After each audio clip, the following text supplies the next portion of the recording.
DBC নিউজের নিয়মিত আয়োজন সংবাদ সম্প্রসারণে সবাইকে স্বাগত জানাচ্ছি। আমি মুক্তাদির অনিক।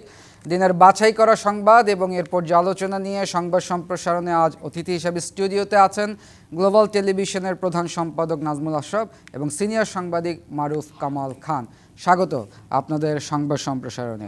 আমরা দেখেছি আজকে জাতিসংঘ মানবাধিকার লঙ্ঘনে যে প্রমাণ পেয়েছে শেখ হাসিনার জুলাই গণ অভ্যুত্থানের যে নৃশংস হত্যার, ফলকার টুর্ক একটা কথা বলেছে, ক্ষমতায় টিকিয়ে থাকতে নৃশংস পদক্ষেপ নেওয়া হয়েছিল।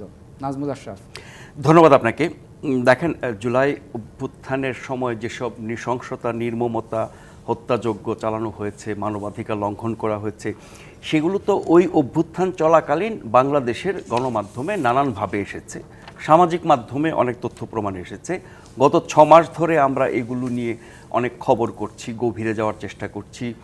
যেগুলো ঘটার সময় পাওয়া যায় না সেরকম অনেক তথ্য পরবর্তীতে গণমাধ্যম পেয়েছে, সেগুলো প্রকাশ করেছে। ফলে ওই অভ্যুত্থান দমনের নামে যে নৃশংসতা চালিয়েছিল তৎকালীন শেখ হাসিনার সরকার, সেই সম্পর্কিত নতুন তথ্য কি আমরা পাচ্ছি। এই জাতিসংঘ যেহেতু একটি আন্তর্জাতিক সংস্থা, তাদের তদন্ত বলা হচ্ছে পুঙ্খানুপুঙ্খ তদন্ত করেছে, এবং তারা বাংলাদেশে এসে যখন তদন্ত করেছে, সেই তদন্তে বাংলাদেশের সরকার, বিভিন্ন কর্তৃপক্ষ, বিভিন্ন বাহিনী তারাই সহযোগিতা করেছে, ভুক্তভোগীরা সহযোগিতা করেছে, প্রত্যক্ষদর্শীরা, এরকম সংশ্লিষ্ট সবার সহযোগিতা নিয়ে তারা একটি তদন্ত রিপোর্ট তৈরি করেছে এবং সেটি প্রকাশ করেছে। সেখানে আমরা অভ্যুত্থান চলাকালীন এবং অভ্যুত্থান পরবর্তী গত 6 মাসে যা কিছু জেনেছি, তার চেয়ে খুব বেশি কি তারা কিছু বলতে পেরেছে, খুব বেশি কি নতুন কোনো তথ্য দিতে পেরেছে।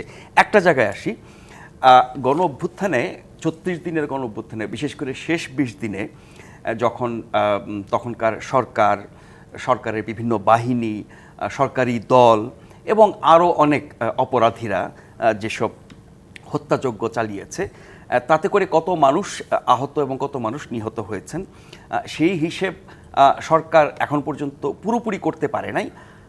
এখন পর্যন্ত সরকারের হিসেবে 836 জন, যদি আমি ভুল না করে থাকি, নিশ্চিত করেছে মৃত্যুর ব্যাপারে। কিন্তু এমনিতেই আমরা সবার মুখে শুনি 1500, 2000 ইত্যাদি, কিন্তু এখানে দেখলাম জাতিসংঘের প্রতিবেদনে এই সংখ্যাটা বেশি, 1400 বলা হচ্ছে। তার মানে আমরা আমাদের দেশের ঘটনায় আমাদের লোকজনের সহযোগিতা নিয়ে আমাদের সরকার এবং বিভিন্ন বাহিনী তদন্ত করে এখন পর্যন্ত সঠিক মৃত্যুর সংখ্যা নিশ্চিত করতে পারেনি। যেটা দিয়েছে 836, এটা ন্যূনতম, কমপক্ষে তার চেয়ে অনেক বেশি ধারণা করা হয়। তাহলে জাতিসংঘ যখন বলছে 1400, তার মানে তাদের কাছে এর চেয়ে বাড়তি তথ্য আছে। সে তথ্য তো তারা নিয়ে আসে নাই আপনার দেশের বাইরে থেকে, এখানকার নানান সূত্র থেকে, নানান কর্তৃপক্ষ থেকে, ব্যক্তির কাছ থেকে তারা এই তথ্যগুলো পেয়েছে। ফলে আমার মনে হয় যে এই সংখ্যাটার একটা নিষ্পত্তি হওয়া দরকার।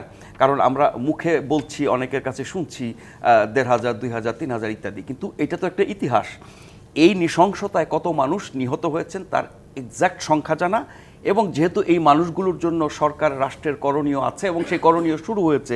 আমরা জানি যে যারা নিহত হয়েছেন তাদের পরিবারকে সহায়তা দেওয়া, চাকরি দেওয়া, যারা আহত আছেন তাদের চিকিৎসা করা, এই কাজগুলো সরকারিভাবে করা হচ্ছে। জুলাই ফাউন্ডেশন সরাসরি এই কাজগুলো দেখভাল করছে এবং দায়িত্ব পালন করছে। সেখানে আমার মনে হয় যে এই হতাহতের সংখ্যার ব্যাপারে আমাদের আরেকটু সুনির্দিষ্ট হওয়া দরকার। এখানে একটু আমি বাড়তি জিনিস দেখছি।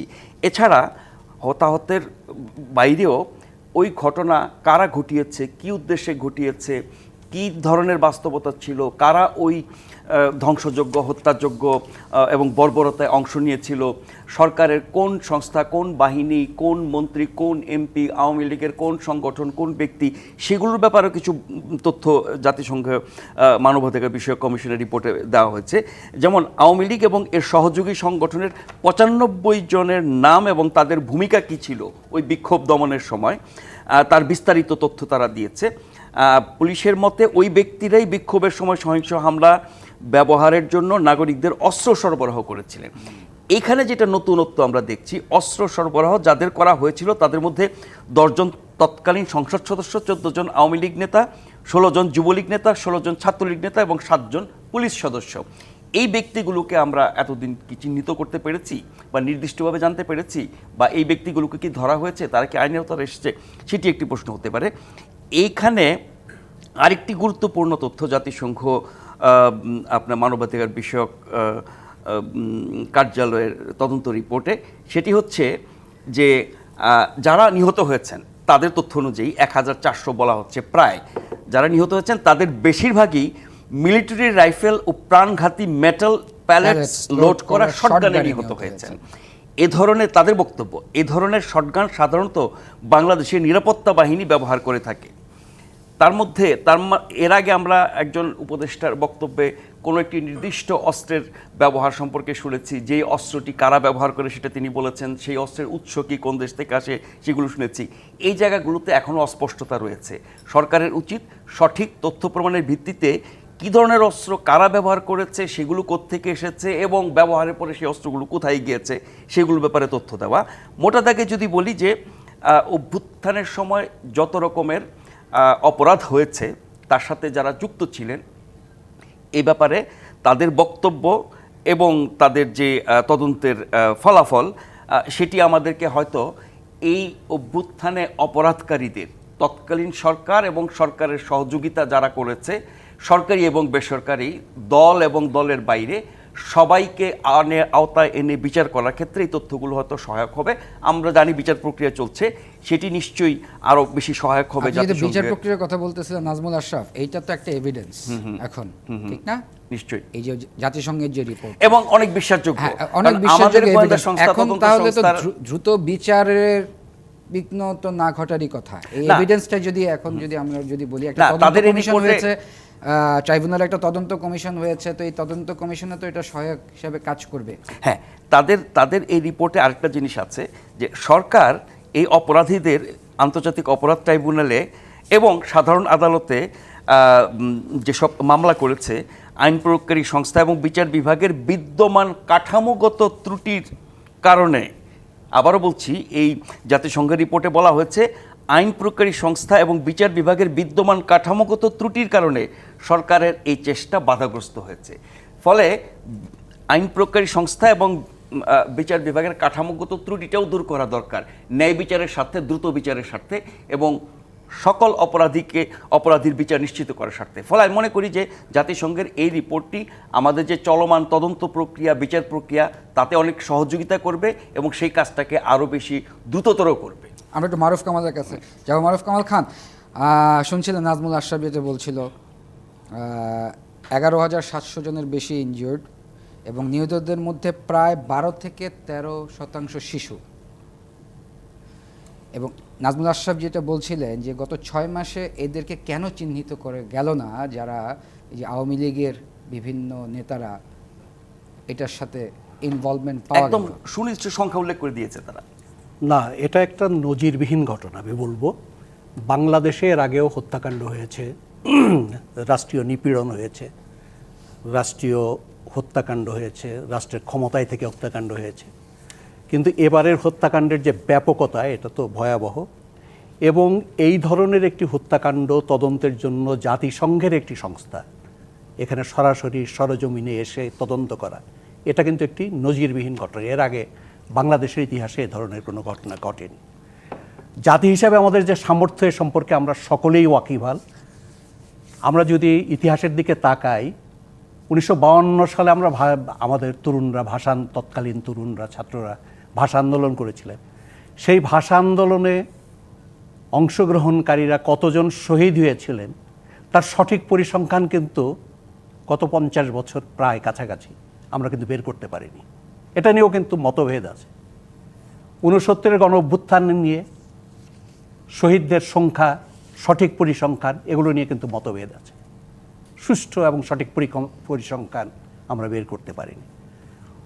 তারপরে সেদিন যে মহান মুক্তিযুদ্ধের মধ্য দিয়ে আমাদের এই রাষ্ট্রের জন্ম হলো, আমরা স্বাধীনতা অর্জন করলাম, সেখানে যারা শহীদ হয়েছেন সেই শহীদদের সংখ্যা এখনও কিন্তু তর্কিত, এটা নিয়ে বিতর্ক আছে।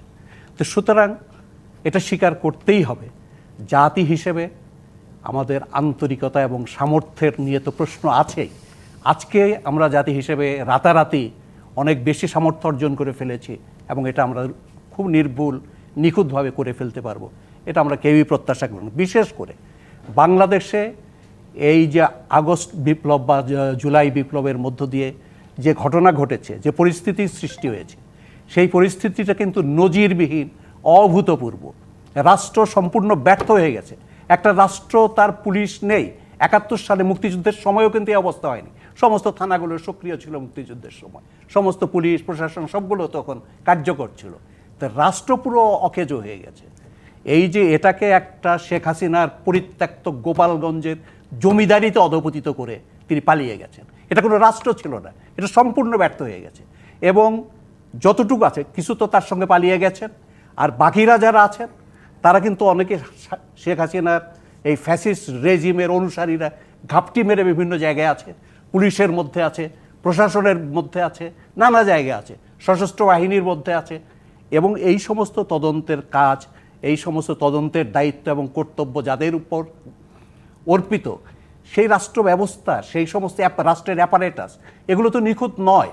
তারপরেও আমি ধন্যবাদ জানাতে চাই, খুব অল্প এই সীমাবদ্ধতার মধ্যেও খুব অল্প সময়ের মধ্যে যতটুকু আমাদের এই অন্তর্বর্তী সরকার বের করতে পেরেছেন, সেটাকে আমি ধন্যবাদ জানাই।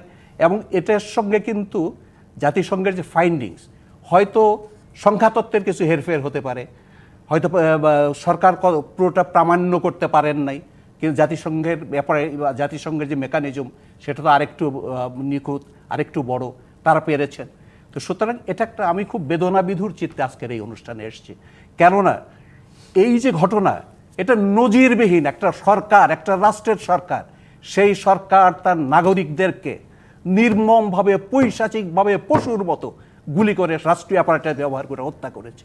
এবং রাষ্ট্রের যে সর্বোচ্চ নির্বাহী, যিনি নির্বাচিত জনপ্রতিনিধি হিসেবে নিজেকে দাবি করেছেন 15-16 বছর ধরে, তিনি নির্দেশ দিয়েছেন, তার সমস্ত প্রশাসন যন্ত্র নির্দেশ দিয়েছে।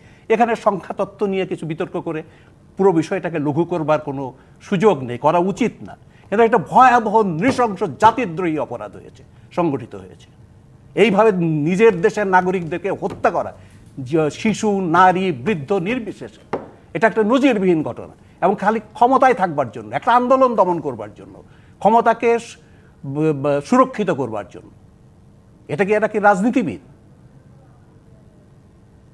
এরা রাজনীতিবিদ এভাবে যারা নিজের দেশের মানুষকে হত্যা করতে পারে। এবং 19 জুলাই একটা মিটিং হয়। যারা আমরা 1971 সালে মুক্তিযুদ্ধ করেছি কেন? একটি ভালোবাসার রাষ্ট্রের জন্য, একটি মানবাধিকারের রাষ্ট্র গড়বার জন্য, মানুষের যাতে মানবাধিকার লঙ্ঘিত না হয়, মানুষকে যেন নির্বিচারে হত্যা করা না হয়, মানুষকে যেন বিনা বিচারে প্রাণ দিতে না হয়, রাষ্ট্র যেন একটা পৈশাচিক ভূমিকা অবতীর্ণ না হয়, সেই ধরনের একটা রাষ্ট্র প্রতিষ্ঠা করবার জন্যই তো আমরা মুক্তিযুদ্ধ করেছিলাম। তারপরে 50 বছরের বেশি সময় অতিক্রান্ত হয়ে গেছে। আজকে কোথায়? আজকে রাষ্ট্র কোথায়, কতটা পৈশাচিক হতে পারে, তার নজিরবিহীন বিবরণ আজকে জাতিসংঘের, যেটাকে নিয়ে বিতর্ক করবার তো কিছু নাই। জাতিসংঘ তো এখানে কোনো দল করে না, একটা আন্তর্জাতিক প্রতিষ্ঠান, সে একটা প্রামাণ্য দলিল উপস্থাপন করেছে। এর ভিত্তিতে আমার মনে হয় যে আমাদের যতটা রাষ্ট্রীয় সামর্থ্য আছে, জাতিকে ঐক্যবদ্ধভাবে এই সমস্ত অপরাধের, এই সমস্ত ঘৃণ্য হত্যাযজ্ঞের, এই সমস্ত পৈশাচিকতা এমন উপযুক্ত বিচার করা দরকার, যাতে এই রাষ্ট্রে আর কখনো এই ধরনের ঘটনা পুনরাবৃত্তি না ঘটে। মারুফ কামাল খান, প্রতিবেদন আমি দেখছিলাম, পড়ছিলাম, 19 জুলাই একটা মিটিং হয়, এখানে বলা আছে তৎকালীন প্রধানমন্ত্রী নিজেই নিরাপত্তা বাহিনীর তার আগে স্বরাষ্ট্রমন্ত্রী নেতৃত্বে, তার আগে 18 জুলাই সন্ধ্যায় যে মিটিংটা হয় সেখানে তো আছেই, কিন্তু 19 জুলাই তৎকালীন প্রধানমন্ত্রী শেখ হাসিনা যে মিটিংটা করেন, সেখান থেকে মানে যে নির্দেশনা আসছে বিক্ষোভকারীদের হত্যা করতে বলেছিলেন, বিশেষভাবে বিক্ষোভের মূল হোতা যারা ছিলেন, এবং গণ্ডগোল সৃষ্টিকারীদের গ্রেফতার, হত্যার পর লাশ লুকিয়ে রাখার নির্দেশও দেওয়া হয়েছিল। কি বলবেন এটাকে? এটা কেউ বলছে না, কোনো প্রতিপক্ষ বলছে না, কোনো একটা দেশীয় তদন্ত সংস্থা বলছে না, বলছে একটি বিশ্ব সংস্থা, জাতিসংঘের তদন্ত দল বলছে এটা। আমরা আরও শুনবো, আমরা একটা বিরতির সময় হয়েছে। প্রিয় দর্শক, RRM স্টিল নিবেদিত সংবাদ সম্প্রসারণে একটি বিরতির সময় হয়েছে, সঙ্গেই থাকুন। বিরতির পর আবারও স্বাগত RRM স্টিল নিবেদিত সংবাদ সম্প্রসারণে। আগেই জানিয়েছি আজ অতিথি হিসাবে আমাদের সাথে স্টুডিওতে আছেন গ্লোবাল টেলিভিশনের প্রধান সম্পাদক নাজমুল আশরাফ এবং সিনিয়র সাংবাদিক মারুফ কামাল খান। নাজমুল আশরাফ, ফলকার তুর্ক, তার বিবৃতি আরেকটা কথা বলেছেন, অপরাধীদের ফেরাতে ইউনিভার্সাল জুরিসডিকশনের প্রয়োগ এবং আইসিসিতে অনুরোধ করা যেতে পারে। আইসিসি যদি সহযোগিতা করে তো ভালো। আমার মনে হয় না এই ধরনের কাজে আইসিসি সহযোগিতা পাওয়া যাবে, বা আইসিসির বাস্তবতা, তার আইন, তার জুরিডিকশন, বাংলাদেশের সরকারের উদ্যোগ, বাংলাদেশের আইন কানুন, যে দেশটিতে আছেন সেই দেশের সদিচ্ছা এবং তার আইন কানুন, এই তিনটার সম্মিলন ঘটলে পরে হয়তো আইসিসির সুযোগ সুবিধা, সহায়তা পাওয়া যেতে পারে অপরাধীদের ফিরিয়ে আনার ক্ষেত্রে। এখন আপনি ধরেন এই জুলাই গণ অভ্যুত্থান বা তার আগের টানা 16 বছরের যেসব ফ্যাসিবাদী শাসন, তার জন্য আমরা যাদেরকে বিচার করতে চাই, আপনি যদি 1 নম্বর থেকে হিসাব করেন শীর্ষ পর্যায় থেকে, তাহলে প্রথমে প্রধানমন্ত্রী শেখ হাসিনা, তারপর তার সরকারের অতি গুরুত্বপূর্ণ যে মন্ত্রীরা, সবারই অপরাধ আছে। আমি যদি অপরাধের মাত্রা অনুযায়ী ধরি, প্রধানমন্ত্রী সর্বোচ্চ অপরাধের অভিযুক্ত এবং সব কিছুর দায় তার। তারপরে ধরেন, যেহেতু অপরাধ নিয়ে কথা, সেখানে স্বরাষ্ট্রমন্ত্রী অতি গুরুত্বপূর্ণ। আপনি বিরতির আগে বলছিলেন যে এই জাতিসংঘের রিপোর্টই আছে স্বরাষ্ট্রমন্ত্রী কী ভূমিকা নিয়েছেন, প্রধানমন্ত্রী কী ভূমিকা নিয়েছেন, এবং দুজনের ভূমিকা হচ্ছে মারো, মেরে টেরে শেষ করে ফেলো, লাশ গুম করে ফেলো, মানে যে কোনোভাবে বল প্রয়োগের মাধ্যমে সেই আন্দোলনটা দমন করো। সেই কাজটি তারা করেছেন। এই দুজনের বাইরে শেখ হাসিনা সরকারের আরও যেসব গুরুত্বপূর্ণ মন্ত্রী, যেমন ওবায়দুল কাদের, যেমন হাসান মাহমুদ, এরকম আরও অনেকের কথা বলা যায়, হিসাবের শেষ নাই। কিন্তু আপনি যদি মনে করেন যে না, আমার যে সামর্থ্য, যে বাস্তবতা, যে পরিস্থিতি, দেশি বিদেশি সহযোগিতা অসহযোগিতার ব্যাপার, ভারতের অসহযোগিতা, সব কিছু মিলিয়ে আপনি যদি মনে করেন যে না, আমি অন্তত শীর্ষ পর্যায়ের 20 জনের বিচার নিশ্চিত করব, বাকিদেরকেও আইনের আওতায় আনবো, কিন্তু সর্বোচ্চ গুরুত্ব দেব তাদের, সেই শীর্ষ 20 জন কি দেশে আছে? আমরা শীর্ষ 20 জন থেকে তো বিদায় করে দিয়েছি, চলে যেতে দিয়েছি। কাউকে হেলিকপ্টারে তুলে দিয়েছি, কাউকে বর্ডার দিয়ে পার করেছি, কাউকে বিমান দিয়ে পার করেছি। তাহলে আপনি এখন অপরাধীদের বিচারের জন্য হাহাকার করে লাভটা কি? আমরা শীর্ষ পর্যায়ের কাউকে পাইনি, এরপরে মধ্যম গোছে 2-4 জনকে পেয়েছি, এর মধ্যে অনেকে নানান জায়গায় পালিয়ে গেছে বা দেশের মধ্যে লুকিয়ে আছে। ফলে অপরাধীদের বিচার করার জন্য আমার দেশের রাষ্ট্রের সরকারের সদিচ্ছা কতখানি। কারা তখন তাদেরকে পালিয়ে যেতে সাহায্য করলো? এখন তখন তো শেখ হাসিনা গভর্নমেন্ট ফেল, হ্যাঁ নাই, কারা সাহায্য করলো তখন? ধরেন সরকার পতনের পরের যে 3 দিন, যে 3 দিন কোনো সরকার ছিল না, পুলিশ ছিল না, অন্যান্য বাহিনীও সেভাবে কার্যকর ছিল না, মোটামুটি কিছুটা তৎপরতা আমরা দেখেছি সেনাবাহিনী, সেটাও যথেষ্ট ছিল না তখনকার বাস্তবতায়। এর বাইরে প্রশাসন ছিল না থাকার মতোই। তারপর আন্দোলনকারীরা অনেক ভূমিকা রেখেছে তখনকার আইন শৃঙ্খলা এবং জনজীবন স্বস্তি দেওয়ার জন্য, অনেক কাজ তারা করেছে, রাস্তাঘাট থেকে শুরু করে এলাকার নিরাপত্তা অনেক কাজ করেছে।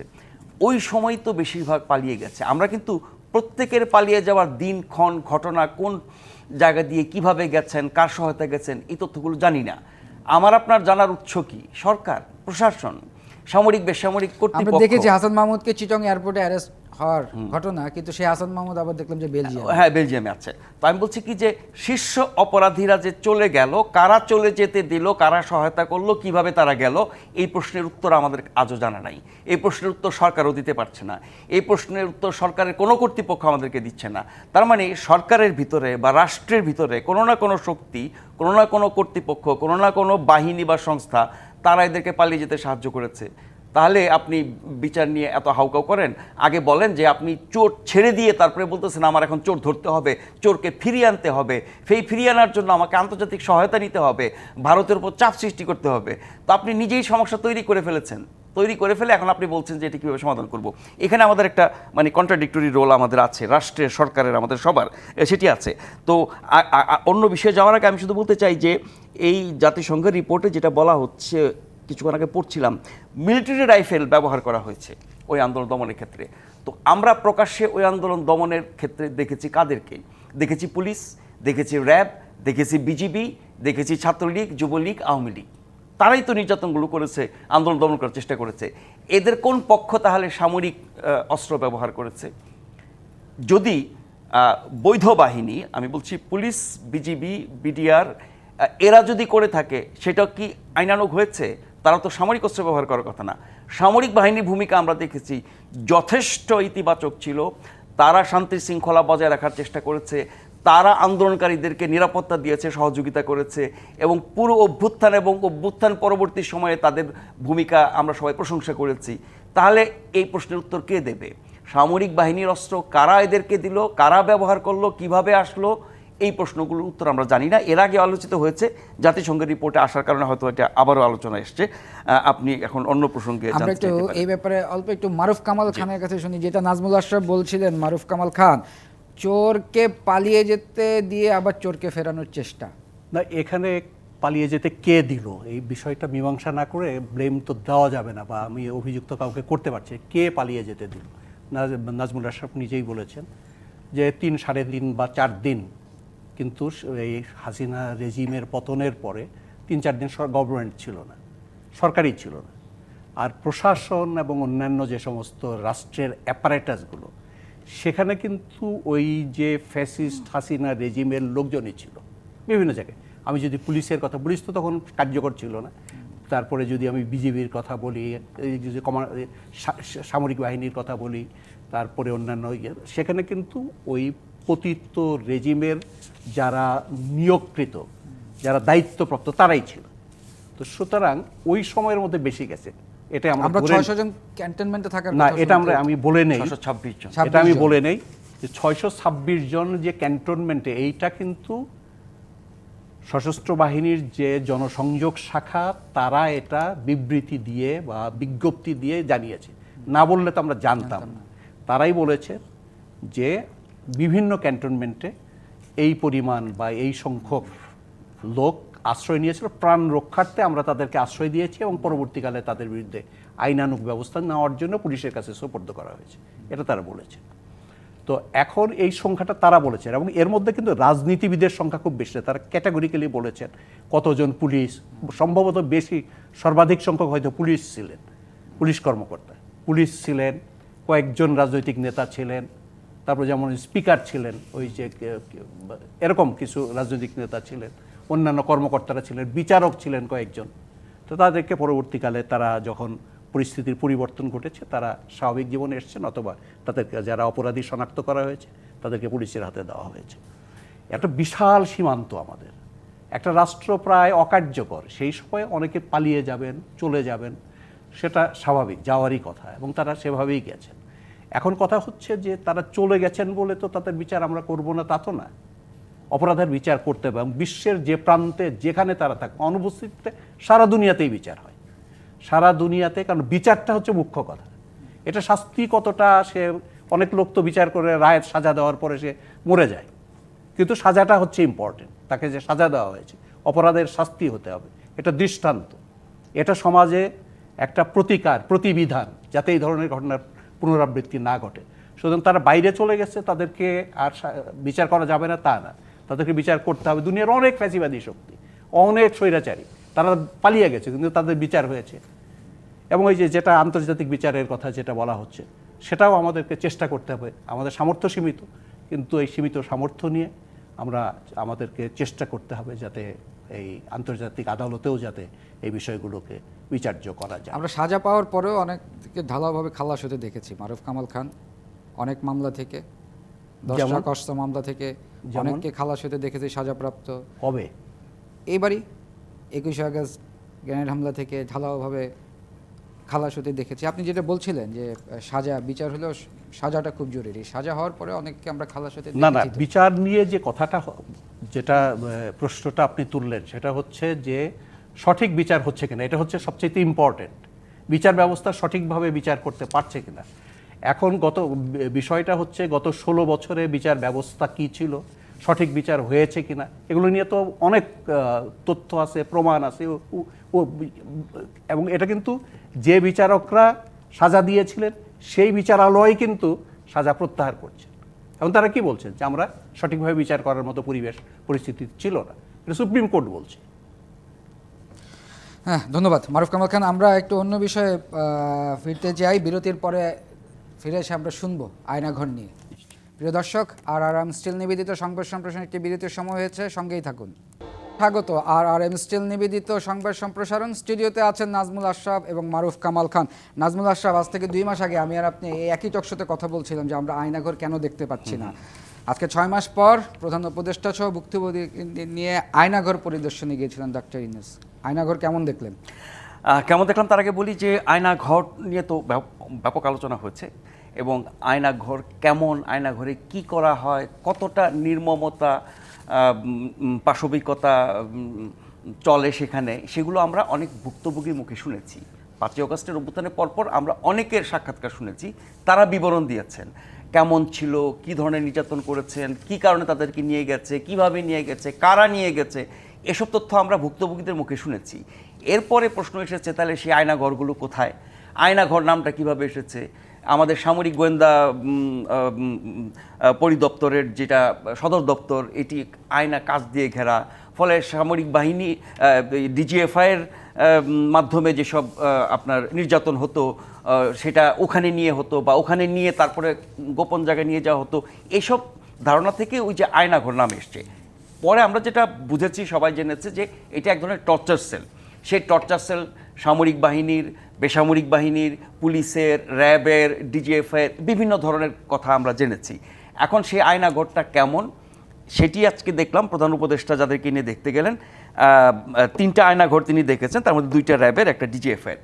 এবং তার ছবি যেগুলো দেখলাম, আপনি ওইটুকু ছবি দেখে আপনি পুরো বাস্তবতা হয়তো ধারণা করতে পারবেন না, কিন্তু সেই ছবিগুলোর মধ্যে অনেক প্রশ্ন এসেছে যে এইগুলো ভাঙা কেন হলো, কেন নতুন রং করা হলো, কেন আগের মতো রাখা হলো না, কেন লোহার চেয়ার দিয়ে টর্চার আপনার যে ইলেকট্রিক শক দেওয়ার কথা বলা হলো, সাধারণত কাঠের চেয়ারে বসিয়ে দেওয়া হয়, এরকম অনেক রকমের প্রশ্ন উঠছে। সেগুলো নিশ্চয়ই আমরা জবাব হয়তো কোনো এক সময় পাবো। কিন্তু এতদিন পরে আমাদের সেই কাঙ্ক্ষিত বলতে মানে জানতে চায় মানুষ কতটা নির্মমতা, কতটা পাশবিকতা চালানো হয়েছিল আয়নাঘরে নিয়ে সাধারণ মানুষকে বা রাজনৈতিক কর্মীদেরকে বা অন্য অনেক পেশার মানুষদেরকে। সেটির যে চিত্র যেভাবে দেখার কথা, 6 মাস পরে এসে এটি দেখে অনেক প্রশ্ন জেগেছে। এই কারণে যে যারা এই নির্যাতনগুলো চালিয়েছেন, যারা এই কাজগুলো করেছেন, তারা এতদিন কেন দেখাতে চান নাই, এখন যে দেখালেন সেটার মধ্যে কেন এই ধরনের পরিবর্তন বা যেগুলো নিয়ে প্রশ্ন উদ্রেক করে। তার মানে যারা আয়নাঘরে নির্যাতনের কারিগর, তাদেরকে আড়াল করার জন্যই কিনা, বা তাদের মধ্যে আমরা জানি যে ডিজিএফআইয়ের একজন কর্মকর্তা আটক আছেন, তার বিচার প্রক্রিয়া চলছে। এছাড়া কি আর কেউ যুক্ত ছিল না? অন্যান্য বাহিনীর যারা যুক্ত ছিল তাদের কজনকে আমরা আইনে আওতায় আনতে পেরেছি। ফলে অসংখ্য প্রশ্ন সেখানে হয়তো আসবে।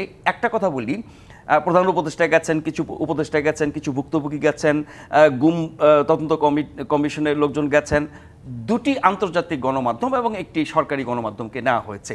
2টি আন্তর্জাতিক গণমাধ্যম, অসুবিধা নাই, আন্তর্জাতিকভাবে সেটার খবর যাবে, মানুষ জানবে। আমরা জানি বিটিভি সবসময় সব সরকারের নিয়ন্ত্রিত একটি গণমাধ্যম, কিন্তু স্বাধীন গণমাধ্যম বলতে যেগুলো বেসরকারি গণমাধ্যম, তাদেরকে কেন নেওয়া হলো না? এটিও কিন্তু গণমাধ্যম কর্মী হিসেবে আমাদের একটা প্রশ্ন। সব কিছু মিলে আমি বলবো যে আয়নাঘর নিয়ে আমরা যত কথা শুনেছি, যত রাজনীতি হয়েছে, তত খবর হয়েছে, তত আলোচনা হয়েছে, এই আয়নাঘর দেখার পরে কতগুলো প্রশ্নের উত্তর আমরা পাবো, সেটির জন্য আমাদেরকে হয়তো আরও অপেক্ষা করতে হবে। শেষ করি আপাতত একটু কথা বলে যে আমাদের প্রেস সচিব বলেছেন যে সারা দেশে এরকম 700 থেকে 800 আয়নাঘর থাকতে পারে। 6 মাসে আমরা 3খান দেখলাম, যেগুলো দেখে আমাদের অনেক প্রশ্ন জেগেছে। বাদবাকি আয়নাঘরগুলো আমরা কবে দেখব, বা সেগুলোর বিরুদ্ধে সরকার কবে ব্যবস্থা নেবে, এবং সেই আয়নাঘরের যারা কর্তৃপক্ষ ছিলেন, নির্যাতক ছিলেন, তাদের কবে আইনের আওতায় এনে বিচার করা হবে। কারণ 16 বছরে ফ্যাসিবাদী শাসনে যত রকমের অপরাধ হয়েছে, তার মধ্যে সর্বনিকৃষ্ট অপরাধ ছিল গুম, এবং সেই গুম করে রাখা আয়নাঘর, সেখানে নির্যাতন করে মেরে ফেলা অথবা দিনের পর দিন নির্যাতিত অবস্থায় রাখা, সেটি সামগ্রিকভাবে উদ্ঘাটন করা দরকার। এর সাথে যুক্ত প্রত্যেককে আইনের আওতায় এনে বিচার করা দরকার। আমরা একটু মারুফ কামাল খানের কাছে শুনতে চাই। মারুফ কামাল খান যেটা বলছিলেন যে প্রেস সচিব আজকে বলে সারা দেশে 800 আয়নাঘর ছিল। আমি বলি যেটা আমি একটু আগেও বলেছি যে আমি খুবই বেদনা হতো আজকে, যে আমরা তো অনেকদিন ধরেই শুনছি, বিবরণ শুনছি, ভিকটিমদের বিবরণ শুনছি, কিন্তু আজকে প্রতীকী কিছু, ওই যে আয়নাঘর নামে যেটা নির্যাতন সেল, সেখানকার কিছু প্রতীকী চিত্র ওই ইয়েতে যাওয়াতে, প্রধান উপদেষ্টা যাওয়াতে আমাদের সামনে এসছে। আমাদের স্মৃতিগুলো আবার রক্তাক্ত হচ্ছে, ক্ষতবিক্ষত হচ্ছে। আমরা নাৎসিদের কনসেন্ট্রেশন ক্যাম্পের কথা জানি, গ্যাস চেম্বারের কথা জানি, আমরা গেস্টাপোদের বাহিনীর অত্যাচারের কথা জানি, আমরা ইরানের সাভাকদের অত্যাচারের কথা, সাভাক বাহিনীর অত্যাচারের কথা জানি। আমরা হাইতির যা ক্লদ দুবেলিয়রের যে ঘাতক বাহিনীর অত্যাচারের কথা জানি। আজকে বাংলাদেশে কিন্তু প্রায় সে ধরনের বা হয়তো তার চেয়েও নৃশংসতম অত্যাচার উৎপীড়ন দেশের নাগরিকদের উপর হয়েছে। তো আজকে যেটা করা হলো, এটার বিচার হতে হবে, এটা হলো আসল কথা। আসল কথা হচ্ছে এর বিচার হতে হবে। সারা দেশের মানুষকে এটা দেখানো বা সকলকে সেখানে যেতে দেওয়া বা না দেওয়াটা সেটা একটা গুরুত্বপূর্ণ বিষয়, কিন্তু এটাই চূড়ান্ত কথা না, এটাই সবচেয়ে গুরুত্বপূর্ণ না। সবচেয়ে গুরুত্বপূর্ণ বিষয় হচ্ছে এই অপরাধের, এই নৃশংসতার, এই অত্যাচারের, এই উৎপীড়নের, এই হত্যাকাণ্ডের, এই গুম করার এটার বিচার হতে হবে। এই জায়গাগুলোতে যেখানে যেখানে অত্যাচার উৎপীড়ন করা হয়েছে সেগুলোকে শনাক্ত করা, যাদেরকে যারা জড়িত তাদেরকে ধরে এনে তার বিচারের ব্যবস্থা করা, এটা হলো সবচেয়ে বড় কর্তব্য। চিফ অ্যাডভাইজার গিয়েছেন, এটা একটা প্রতীকী ব্যাপার। এর প্রতীকী, এর হয়তো 700 আছে বা 800 আছে বা 300 আছে বা 400 আছে, তার একটা যাওয়া মানে এটা হচ্ছে দেশবাসীর সামনে, বিশ্বের সামনে একটা প্রতীকী উপস্থাপন তিনি করেছেন। সেখানে কিন্তু কিছু ত্রুটি বিচ্যুতি আছে, যেটা নাজমুল আশরাফ বললেন, আছে কিছু ত্রুটি বিচ্যুতি তো হয়েছে। আমরা তো এই রাষ্ট্রের আয়নাঘর কি কোনো প্রতীকী ব্যাপার হতে পারে? আয়নাঘর প্রতীকী ব্যাপার না, আয়নাঘরটার প্রদর্শনটাকে আমি প্রতীকী বলছি। সেটার কথাই বলছি, আমরা প্রদর্শনটাকে আমরা মানে সমস্ত আয়নাঘর গিয়ে সমস্ত লোক সমস্ত মিডিয়া গিয়ে দেখবে, এটার চাইতে বেশি ইম্পর্টেন্ট হচ্ছে ওটা দেখে কি হবে, ওটা তার পরিত্যক্ত জায়গা। ওর চাইতে বেশি প্রয়োজন হচ্ছে যারা এই আয়নাঘরের রূপকার, যারা এই আয়নাঘরে তৈরি করেছিলেন, যারা নির্দেশ দিয়েছিলেন, যারা মানুষকে এখানে গুম করেছেন, অত্যাচার করেছেন, তাদের বিচার করতে হবে। ধন্যবাদ, সেটা বেশি। ধন্যবাদ মারুফ কামাল খান। এই ছিল আর এম স্টিল নিবেদিত সংবাদ সম্প্রসারণে। ডিবিসির সঙ্গেই থাকুন।